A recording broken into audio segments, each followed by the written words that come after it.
بسم الله الرحمن الرحيم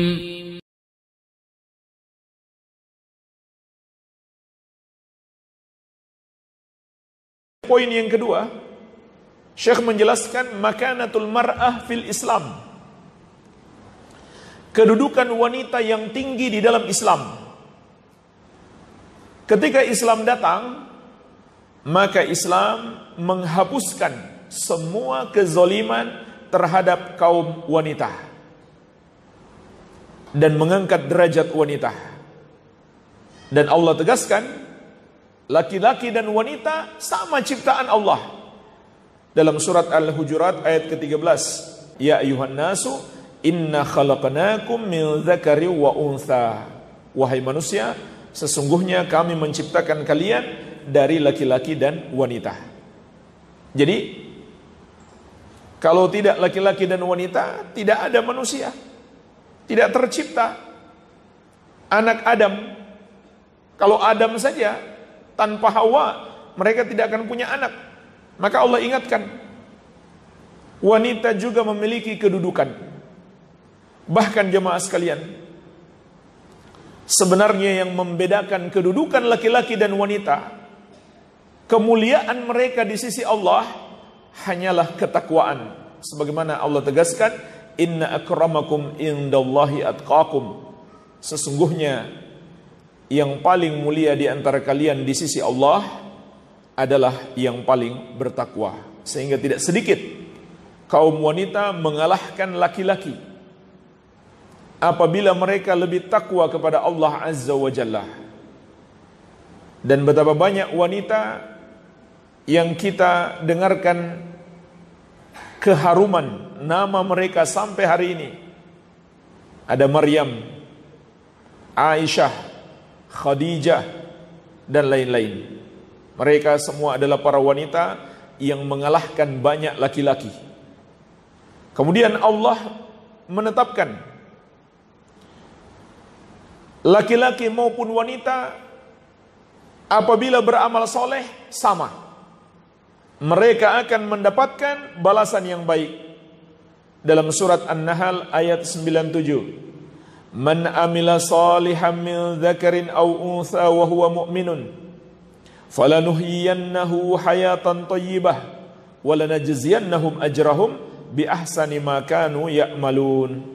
Barang siapa yang melakukan amal soleh, baik laki-laki maupun perempuan, dalam keadaan dia beriman.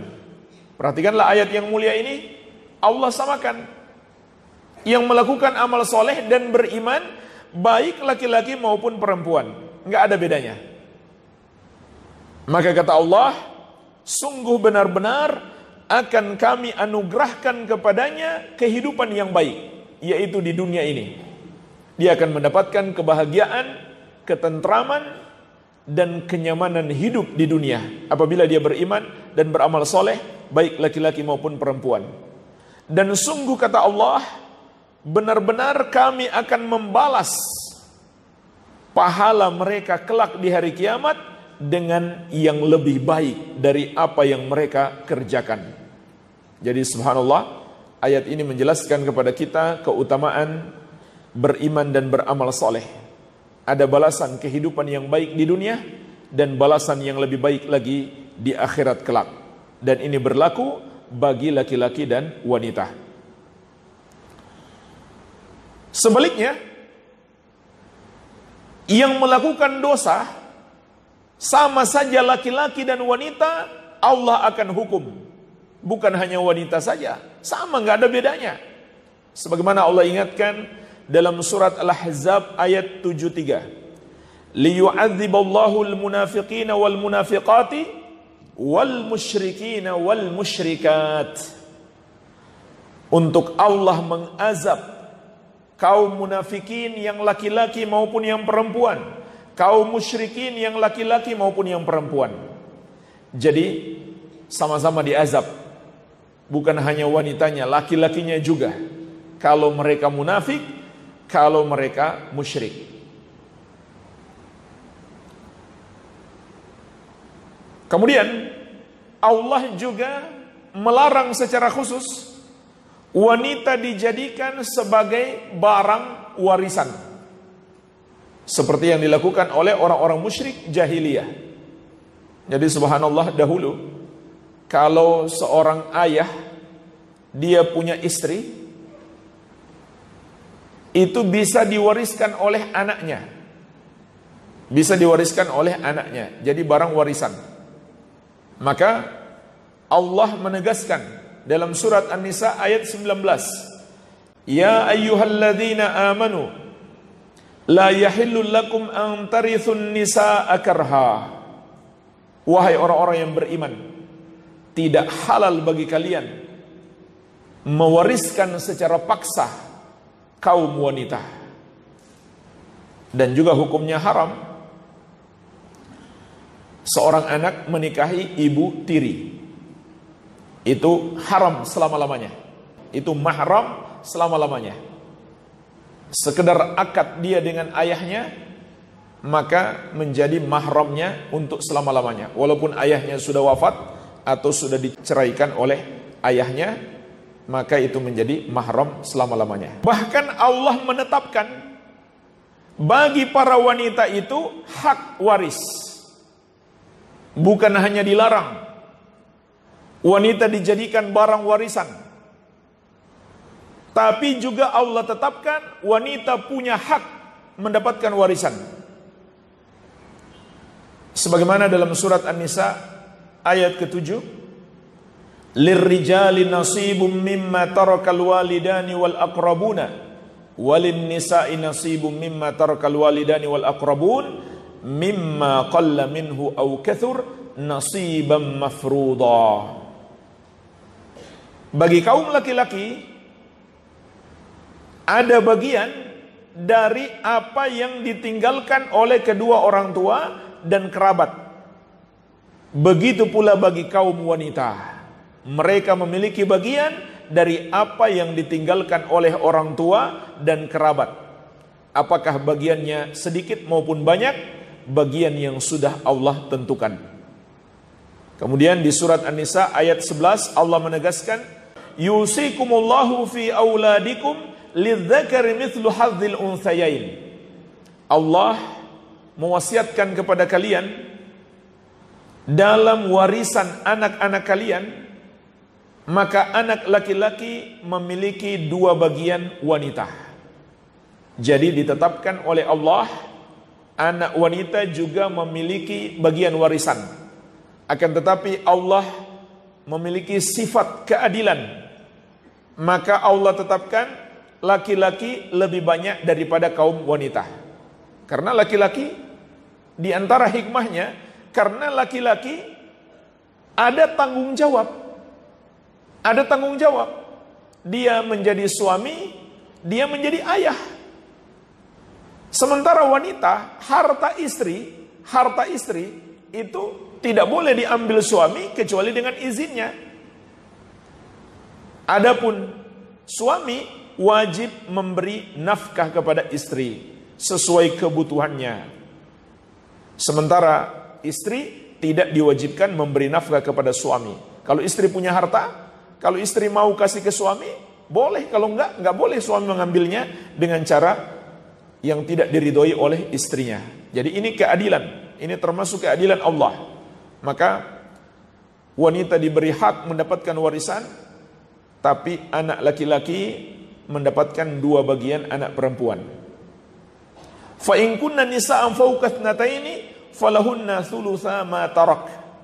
Kalau anak-anaknya wanita semuanya lebih dari 2, anak-anaknya wanita semuanya lebih dari 2, maka bagi mereka 2/3 dari harta yang ditinggalkan orang tuanya. Jadi nggak ada anak laki-laki, maka mereka dapat 2/3. Wa in kanat wahidatan falahan nisf. Kalau dia satu-satunya anak perempuan, nggak ada saudarinya, nggak ada saudara laki-laki, maka dia dapat setengah. Baik, jadi jemaah sekalian, Allah tetapkan bagi kaum wanita, anak perempuan memiliki warisan. Begitu pula istri dan saudari juga ada warisannya, telah ditetapkan. Iya. Kemudian kata Syekh, dalam pernikahan maka Allah batasi paling banyak seorang laki-laki hanya boleh menikahi 4 wanita. Itu pun dengan syarat dia sanggup berlaku adil. Dengan syarat dia sanggup berlaku adil. Allah ingatkan, fa in khiftum alla ta'dilu fawahidatan. Kalau kamu tidak bisa berlaku adil, maka cukup 1. Dzalika adna alla ta'ulu. Karena yang demikian itu lebih dekat dari kamu tidak berbuat aniaya, berbuat zalim. Dan Nabi SAW memberi peringatan keras bagi seorang suami yang memiliki 2 istri, lalu dia condong kepada satunya saja. Dalam hadis Abu Hurairah radhiyallahu anhu diriwayatkan Abu Daud dan Tirmidzi, Rasulullah SAW bersabda, "Man kanat lahum ra'atani famala ila ihdahuma jaa yaumal qiyamah wa shikkuhu ma'il." Barang siapa memiliki 2 istri, kemudian dia hanya condong kepada salah satu dari keduanya, yang satunya lagi tidak dia urus dengan baik, maka pada hari kiamat dia akan datang dalam keadaan salah satu bagian tubuhnya itu miring. Dan itu disaksikan oleh seluruh makhluk. Kalau di dunia ini saja dia pasti malu. Kalau dia punya istri, tidak dia nafkahi dengan baik, tidak dia berlaku adil kepada istri-istrinya, apalagi di akhirat kelak. Makanya Allah perintahkan juga khusus kepada kaum laki-laki dalam surat An-Nisa ayat 19, wa ashiruhunna bil ma'ruf, dan hendaklah kalian memperlakukan istri-istri kalian dengan cara yang ma'ruf, dengan cara yang baik. Juga firman Allah, walahunna mithlul ladzi alaihinna bil ma'ruf, para istri memiliki hak seperti kewajiban mereka harus ditunaikan oleh para suami dengan cara yang baik. Dan Nabi SAW bersabda, khairukum li ahli wa ana khairukum li ahli. Sebaik-baik kalian adalah yang paling baik terhadap istrinya, dan aku yang paling baik terhadap istriku. Maka Nabi SAW memberikan teladan terbaik bagi kita, memperlakukan para istri dengan cara yang paling baik. Jadi Allah muliakan wanita. Apabila dia menjadi seorang istri, maka suami wajib memperlakukan dia dengan cara yang baik. Begitu pula apabila dia menjadi seorang ibu, maka ayat-ayat Al-Quran dan hadis Nabi SAW sangat banyak sekali memerintahkan kita untuk berbakti kepada ibu dan memberi peringatan keras bahaya durhaka pada ibu, bahaya durhaka kepada ibu secara khusus, dan durhaka kepada kedua orang tua secara umum. Dan durhaka kepada ibu lebih besar dosanya daripada durhaka kepada ayah. Dan Allah juga menetapkan mahar itu menjadi hak wanita. Mahar menjadi hak wanita. Oleh karena itu jemaah sekalian, ini sekaligus peringatan bagi orang tua atau keluarga. Mahar itu bukan milik orang tua, bukan milik keluarga. Apalagi anak seakan-akan ada tarifnya. Kalau S3 maharnya 100 juta, S2 lebih rendah, S1 dan seterusnya. Jadi seakan-akan jadi bisnis. Uangnya untuk keluarga dibagi-bagi untuk orang tua. Maka jemaah sekalian, Allah tetapkan mahar itu adalah hak para wanita, para istri. Sebagaimana dalam surat An-Nisa ayat keempat, wa atun nisaa sadaqatihinna nihlah fa in tibna lakum an syai'in minhu nafsan fakuluhu hani'an mari'a. Dan berikanlah mahar-mahar kepada kaum wanita, kepada istri-istrimu dengan rela, dengan sukarela. Kemudian apabila kaum wanita itu, istri-istrimu, memberikan kepadamu dengan senang hati dari mahar tersebut, maka silakan kamu makan, silakan kamu ambil makanan yang berguna lagi sedap. Artinya apa, jemaah sekalian? Suami nggak punya hak lagi terhadap mahar yang telah dia berikan kepada istrinya,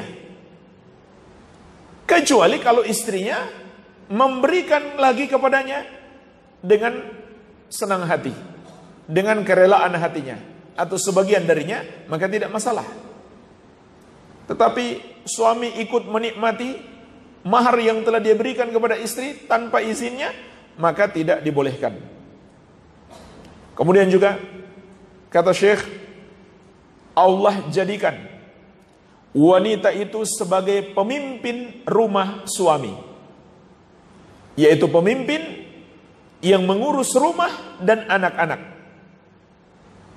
Sebagaimana sabda Nabi SAW, wal mar'atu ra'iyatun fi baiti zawjiha wa mas'ulatun an ra'iyatiha.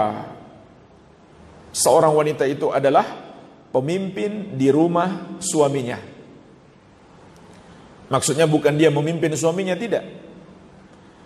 Dia adalah pemimpin rumahnya dan anak-anaknya. Dan dia akan ditanya oleh Allah terkait tanggung jawabnya sebagai pemimpin. Hadis ini diriwayatkan Al-Bukhari dan Muslim. Ini juga sekaligus peringatan bagi kaum wanita. Ada tanggung jawab di sisi Allah. Akan ditanya kelak, bagaimana para wanita mengurus rumah, bagaimana para wanita mengurus anak-anak. Karena wanita adalah pemimpin rumah dan anak-anak. Begitu pula mengurus harta yang dititipkan suaminya. Ini kelak akan ditanya oleh Allah Azza wa Jalla. Baik.